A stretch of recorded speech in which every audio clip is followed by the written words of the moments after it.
Hello అందరికీ ఎలా ఉన్నారు? నేనైతే బాగున్నానండి. ఈరోజు నేను ఆలు మటన్ కర్రీ చేశాను. చాలా బాగా వచ్చింది. ఫస్ట్‌గా నేను గ్యాస్ పైన కుక్కర్ పెట్టుకొని అందులో ఆయిల్ వేసి కొద్దిగా వేడెక్కిన తర్వాత బిర్యానీ ఆకులు 2, ఒక చిన్న దాల్చిన చెక్క అండ్ 2 లవంగాలు, 2 యాలకులు వేసి కొంచెం కలర్ మారిన తర్వాత పొడవుగా కట్ చేసుకున్న ఉల్లిపాయ ముక్కలు అండ్ అల్లం వెల్లుల్లి పేస్టు, 2 పచ్చిమిర్చి సన్నగా తరిగినవి వేసేసుకొని కొంచెం బ్రౌన్ కలర్ వచ్చిన తర్వాత మనం కడిగి పెట్టుకున్న మటన్ ముక్కలు కూడా వేసేసి కొద్దిగా మగ్గిన తర్వాత టమాటో పేస్ట్ ఒక ప్యాకెట్లో సగం వేసుకోవాలండి. ఆ తర్వాత టమాటా ముక్కలు కూడా పచ్చి టమాటాలు 2 చిన్న ముక్కల కింద కట్ వేసుకొని కొంచెం టమాటాలు మగ్గేంత వరకు ఉడకనిచ్చి ఆ తర్వాత స్పైసెస్ ఏంటంటే మిరియాల పొడి అండ్ ధనియాల పొడి, మసాలా పౌడరు వేసుకొని తిప్పేసుకున్న తర్వాత ఒక కప్పు పెరుగు కూడా వేసుకోవాలండి. ఆ తర్వాత రుచికి సరిపడినంత సాల్ట్ కూడా వేసేసుకొని కొంచెం గ్రేవీలా అయిన తర్వాత మనం 2 బంగాళదుంపలు చిన్న చిన్న ముక్కల కింద వీడియోలో చూపించిన విధంగా కట్ చేసేసుకొని అవి కూడా వేసేసుకొని కొద్దిగా వాటర్ వేసుకొని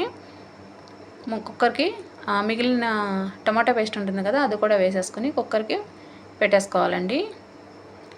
కుక్కర్ మూత పెట్టేసుకుని ఒక 3 విజిల్స్ వచ్చేంత వరకు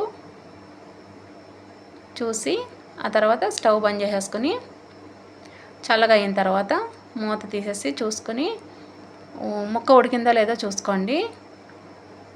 ఒక్కోసారి మటను తొందరగా ఉడికిపోతుంది, ఒక్కోసారి ఉడకదు కదా. సో చూసారా ఎంత చక్కగా ఉందో, అసలు కలర్ కూడా చాలా బాగుందన్నమాట. ముక్క కూడా ఉడికిపోయిందండి. ఇప్పుడు లాస్ట్లో కొద్దిగా కొత్తిమీర వేసేసుకొని చపాతీలోకైనా వైట్ రైస్లోకైనా చాలా టేస్టీగా ఉంటుంది. ట్రై చేయండి.